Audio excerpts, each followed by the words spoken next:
इस वीडियो में हम लोग यहां से शुरू करेंगे और ये टॉपिक है धातु कार्बोनेट या धातु हाइड्रोजन कार्बोनेट और अम्ल के साथ अभिक्रिया। इस वीडियो में केमिकल रिएक्शन बहुत सारे आपको मिलेंगे और जितने टॉपिक हैं वो सब के सब इंटरेस्टिंग हैं और फैक्ट हैं सब के सब, और दैनिक जीवन में उसका इस्तेमाल भी होने वाला है। तो कॉपी पेन निकालिए, नोट्स बनाना शुरू करिए और हम शुरू करते हैं। देखिए, हेडिंग है आपका धातु कार्बोनेट या धातु हाइड्रोजन कार्बोनेट जिसको धातु बाई कार्बोनेट भी कहते हैं, और अम्ल के साथ अभिक्रिया हम लोग पढ़ेंगे। तो सबसे पहली बात यह है कि धातु कार्बोनेट जब अम्ल के साथ अभिक्रिया करता है, और कैसे अम्ल के साथ अभिक्रिया करता है, तो तनु अम्ल के साथ अभिक्रिया करता है, तो क्या बनाता है। देखिए, धातु कार्बोनेट तनु अम्ल के साथ अभिक्रिया करके सबसे पहले लवण, फिर जल और फिर कार्बन डाइऑक्साइड गैस का निर्माण करता है। वहीं अगर बात करें धातु हाइड्रोजन कार्बोनेट जिसको धातु बाई कार्बोनेट भी कहते हैं, यह भी तनु अम्ल से अभिक्रिया करके लवण, जल और कार्बन डाइऑक्साइड गैस का निर्माण करते हैं। तो सबसे पहले धातु कार्बोनेट की बात कर लेते हैं। देखिए, अगर ये सोडियम कार्बोनेट है जिसका रासायनिक सूत्र Na2CO3 होता है, और ये तनु हाइड्रोक्लोरिक अम्ल से डाइल्यूट HCl से अगर रिएक्शन कर गया, तो जैसे ही रिएक्शन किया तो रिएक्शन करने के बाद ये सोडियम क्लोराइड बनाता है, और रिएक्शन करने के बाद सोडियम क्लोराइड बनाने के बाद जल और कार्बन डाइऑक्साइड गैस का निर्माण करता है। क्लियर हो गई बात। अब दूसरी बात धातु हाइड्रोजन कार्बोनेट की कर लेते हैं। जैसे सोडियम बाई कार्बोनेट अगर तनु HCl यानी तनु हाइड्रोक्लोरिक अम्ल से अभिक्रिया किया, कोई भी तनु रख सकते हैं आप अम्ल, H2SO4 भी रख सकते हैं, है ना। तो ये NaCl एक्वस यानी लवण का निर्माण करता है, सोडियम क्लोराइड, और फिर जल, और उसके बाद कार्बन डाइऑक्साइड गैस का निर्माण करता है। बात क्लियर हो गई। तो एक बात याद रखिएगा कि धातु कार्बोनेट या धातु हाइड्रोजन कार्बोनेट हमेशा जब भी रिएक्शन करता है तो लवण, जल और कार्बन डाइऑक्साइड गैस का निर्माण करता है। अब देखिए जरा, एक बात नोट कर लीजिएगा, नोट देके लिखिएगा। और क्या लिखिएगा, देखिए, कैल्शियम हाइड्रोक्साइड अर्थात चूना जल, जिसको हम दूधिया जल भी कहते हैं, इसी को भाखड़ा चूना भी कहते हैं, और इसी को दूधिया जल, चूना जल, भाखड़ा जल, भाखड़ा चूना, या इसी को कैल्शियम हाइड्रोक्साइड, या इसी को हम लोग बुझा हुआ चूना के नाम से भी जानते हैं। ये कैल्शियम हाइड्रोक्साइड, अगर कैल्शियम हाइड्रोक्साइड के जलीय विलयन, कैसे विलयन, जलीय विलयन एक्वस सॉल्यूशन से अगर CO2 की कम मात्रा, काफी कम मात्रा, अगर CO2 गैस की कम मात्रा प्रवाहित की जाती है, तो जैसी प्रवाहित की जाती है तो ये काफी आसानी से कैल्शियम कार्बोनेट एकदम व्हाइट, और उसके बाद थोड़ी मात्रा में जल का निर्माण करता है। क्लियर हो गई बात। लेकिन जैसे ही कैल्शियम कार्बोनेट का निर्माण होता है और ये कार्बन डाइऑक्साइड गैस की मात्रा अगर हम अधिक दे देते हैं, तो अधिक दे देने के बाद ये काफी आसानी से कैल्शियम बाई कार्बोनेट का निर्माण करता है। किसका निर्माण करता है, कैल्शियम बाई कार्बोनेट का निर्माण करता है, थोड़ी मात्रा में, और थोड़ी मात्रा में CO2 का भी निर्माण करता है। सॉरी, CO2 का निर्माण नहीं करता, ये कैल्शियम बाई कार्बोनेट का निर्माण करता है। ये तो चमकीला होता है, ये कैसा होता है, चमकीला होता है। लेकिन ये जो होता है, ये कैल्शियम बाई कार्बोनेट, इसका नाम क्या है, calcium by carbonate, calcium by carbonate, carbonate, ये धूसर रंग का होता है, मतलब इसका चमक समाप्त हो जाता है, और ये जलीय विलयन में घुलनशील होता है। कैसा होता है, जलीय विलयन में, जलीय विलयन में घुलनशील होता है, विलेय होता है, विलेय कह लो, जलीय विलयन में विलेय होता है। जबकि ये कैल्शियम कार्बोनेट जो है ये चमकीला होता है, लेकिन जल में विलेय नहीं होता है, जल में विलेय नहीं होता है। बात क्लियर हो गई। इसको कैल्शियम कार्बोनेट, चूना पत्थर या संगमरमर भी कहा जाता है। कई बार आपसे सवाल पूछा गया है कि संगमरमर का रासायनिक सूत्र क्या होता है। किसका? संगमरमर का रासायनिक सूत्र क्या होता है? तो CaCO3 होता है। कई बार पूछा गया है कि चूना पत्थर का रासायनिक सूत्र क्या होता है? तो CaCO3 होता है। कई बार आपसे यह भी कंपटीशन में पूछा जाता है कि मोती का रासायनिक सूत्र, प्राकृतिक मोती का रासायनिक सूत्र क्या होता है? तो ये CaCO3 होता है, कैल्शियम कार्बोनेट। देखिए ये जो कैल्शियम कार्बोनेट कार्बन डाइऑक्साइड से रिएक्शन करता है, तो ये कैल्शियम कार्बोनेट का जो परत होता है इसमें कुछ मात्रा में एक्वस, मतलब कि एक्वा यानी कि जल भी मौजूद होता है। तो हम लोग इसको एक्वस बना ले तो ये सही होगा। थोड़ी सी सीडन आ जाती है और कार्बन डाइऑक्साइड से जैसे ही रिएक्शन करता है ये कैल्शियम बाइकार्बोनेट का निर्माण होता है। और जैसे ही पपड़ी दीवार छोड़ना शुरू करता है तो वो जो पपड़ी होता है वही ये कैल्शियम बाइकार्बोनेट होता है, जिसको जल में अगर आप घोल देंगे तो जल में घोलने के बाद ये काफी आसानी से घुल जाएगा। अब देखिए जब ये जल में घुल जाएगा और जल में घुलने के बाद इसको अगर हम लोग थोड़ा सा हीट करें, क्या करें?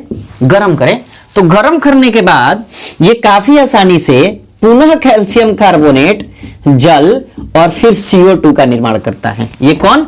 देखिए ये कैल्शियम बाइकार्बोनेट पुनः अगर इसको गर्म किया जाए, इसके एक्वस सॉल्यूशन को गर्म किया जाए, तो गर्म करने के बाद पुनः ये कैल्शियम कार्बोनेट, जल और CO2 देता है। और कैल्शियम कार्बोनेट एकदम व्हाइट चमकता हुआ एकदम आपको प्राप्त हो जाता है। बात क्लियर हो गई? तो चलिए नोट करिए सबको और फिर आगे की बात करते हैं।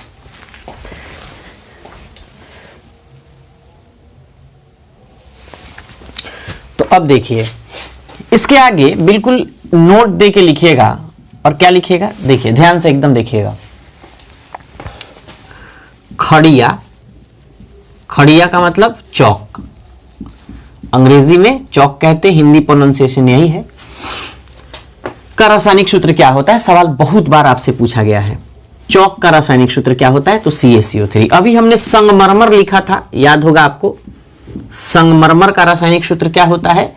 तो यही CaCO3। अभी हमने चूना पत्थर भी लिखा था, आपको याद होगा। तो चूना पत्थर का रासायनिक सूत्र भी CaCO3 होता है। यहां से सवाल बहुत बार पूछा गया है। इसी तरीके से हमने अभी बोला था कि भाखड़ा चूना, है ना, चूना तारकुन या बारचून जो भी होगा देख लीजिएगा, है ना। भाखड़ा चूना का रासायनिक सूत्र क्या होता है? तो CaOH ट्वाइस होता है। ठीक है। इसी तरीके से जलीय चूना, कौन सा चूना? जलीय चूना या चूना जल, कौन सा जल? चूना जल या दूधिया जल, दूधिया जल का रासायनिक सूत्र क्या होता है? तो CaOH ट्वाइस होता है। इसी तरीके से बुझा हुआ चूना, कौन सा चूना? बुझा हुआ चूना। अगर आपसे कहे बुझा हुआ चूना, तो बुझा हुआ चूना का रासायनिक सूत्र क्या होता है? यही CaOH ट्वाइस होता है। अंग्रेजी में इसी को स्लैक्ड लाइम कहा जाता है। क्या कहा जाता है? स्लैक्ड लाइम कहा जाता है। अच्छा,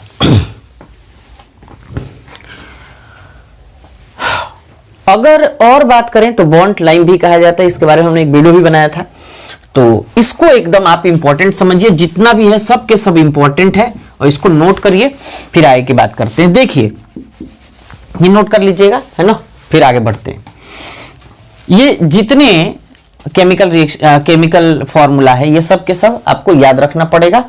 और अब हम लोग बात करते हैं कि कैल्शियम कार्बोनेट अगर तनु हाइड्रोक्लोरिक अम्ल से अभिक्रिया करता है, डाइल्यूट HCl से रिएक्शन करता है, तो ये कैल्शियम क्लोराइड लवण, फिर जल और फिर कार्बन डाइऑक्साइड गैस का निर्माण करता है। आग को जला करके और कार्बन डाइऑक्साइड को उस आग के पास जब लेके जाया जाता है तो काफी आसानी से एक छोटे से कैंडल, मान लीजिए उसी में कैंडल में ही आग लगा देते हैं, तो कैंडल को ही जला देते हैं। कैंडल के पास जैसे ही ये रिएक्शन कराते हैं तो रिएक्शन कराने के बाद CO2 प्राप्त होता है ना। और ये एक्सपेरिमेंट NCERT में मौजूद है CO2 प्राप्त करने के लिए। इस रिएक्शन का इस्तेमाल किया जा सकता है। तो ये कैल्शियम कार्बोनेट और तनु हाइड्रोक्लोरिक अम्ल की अभिक्रिया कराने पर कैल्शियम क्लोराइड लवण, जल और CO2 प्राप्त होता है। ये CO2 बनाने की एक अच्छी विधि है। क्या है? एक अच्छी विधि है। इस माध्यम से हम काफी आसानी से, इस रिएक्शन के माध्यम से काफी आसानी से कार्बन डाइऑक्साइड का निर्माण कर सकते हैं। क्लियर हुई बात? अब देखिए, अब बात आती है कि अम्ल एवं क्षारक आपस में अभिक्रिया करके क्या बनाते हैं। तो देखिए, अम्ल और क्षारक के बीच अभिक्रिया, हेडिंग दीजिएगा, अम्ल और क्षारक के बीच अभिक्रिया, reaction between acid and base. तो ध्यान से सुनिए, अम्ल और क्षारक आपस में अभिक्रिया करके लवण और जल का निर्माण करते हैं। लवण और जल का निर्माण करते हैं। कैसे जी? देखिए, मान के चलिए हमने क्या किया, हमने लिया तनु हाइड्रोक्लोरिक अम्ल और उसके बाद कास्टिक सोडा अर्थात NaOH यानी सोडियम हाइड्रोक्साइड, दोनों को एक को सॉल्यूशन को, जलीय विलयन को लिया हमने, और जैसे ही दोनों को मिक्स किया तो मिक्स करने के बाद हमको सोडियम क्लोराइड लवण और उसके बाद जल की प्राप्ति हुई। मतलब जब अम्ल और क्षारक आपस में अभिक्रिया करते हैं तो लवण और जल का निर्माण होता है। और इस अभिक्रिया को क्या कहा जाता है? उदासीनीकरण अभिक्रिया। क्या कहा जाता है? उदासीनीकरण अभिक्रिया। हिंदी में उदासीनीकरण, जबकि अंग्रेजी में न्यूट्रलाइजेशन रिएक्शन कहा जाता है। क्या कहा जाता है? न्यूट्रलाइजेशन रिएक्शन कहा जाता है। इसमें सवाल आपसे पूछा जाता है कई बार कि सोडियम क्लोराइड का रासायनिक सूत्र क्या होता है, तो NaCl, या नमक का रासायनिक सूत्र क्या होता है, तो NaCl। आपसे यह भी कई बार आपसे सवाल पूछा गया है कि साधारण लवण का रासायनिक सूत्र क्या होता है, तो NaCl होता है। क्या होता है? NaCl होता है। कई बार आपसे सवाल पूछा गया है कि नमकाम्ल का रासायनिक सूत्र क्या होता है, तो नमकाम्ल का रासायनिक सूत्र HCl होता है। मतलब नमकाम्ल का मतलब क्या होता है? नमकाम्ल का मतलब होता है नमक बनाने वाला अम्ल। तो नमक बनाने वाला अम्ल हमने क्या लिया है? HCl लिया है, इसीलिए नमक बनाने वाला अम्ल का रासायनिक सूत्र क्या होगा? HCl होगा। अब देखिए, इसी तरीके से अगर आपसे गंधकाम्ल बनाने के बारे में पूछ दे, मतलब गंधकाम्ल का रासायनिक सूत्र क्या होता है, तो H2SO4। मतलब सल्फर बनाने के लिए या सल्फर का अम्ल बनाने के लिए मतलब सल्फर के अम्ल का रासायनिक सूत्र क्या होता है, तो उसको सल्फ्यूरिक अम्ल कहते हैं, H2SO4 कहते हैं। ये सवाल भी आपसे पूछा गया है। अच्छा, NaOH का रासायनिक सूत्र, सोडियम हाइड्रोक्साइड का रासायनिक सूत्र क्या होता है, तो NaOH। उसी को और क्या कहा जाता है जी? कास्टिक सोडा कहा जाता है। कास्टिक सोडा कहा जाता है। तो कास्टिक सोडा का रासायनिक सूत्र क्या होता है जी? NaOH। इसी तरीके से आपसे यह भी पूछा गया है कि कास्टिक पोटास का रासायनिक सूत्र क्या होता है। कास्टिक पोटास का कई बार आपसे सवाल पूछा गया है, कास्टिक पोटास का रासायनिक सूत्र क्या होता है, तो NaOH होता है। क्लियर हो गई बात? तो इसी नमक को और हम लोग, है ना, तो इसी नमक को हम लोग साधारण लवण या टेबल सॉल्ट भी कहते हैं, है ना। इसी को टेबल साल्ट भी कहते हैं और ये NaCl होता है। क्लियर हो गई बात? तो चलिए आप इसको नोट करिए और फिर आगे की बात करते हैं।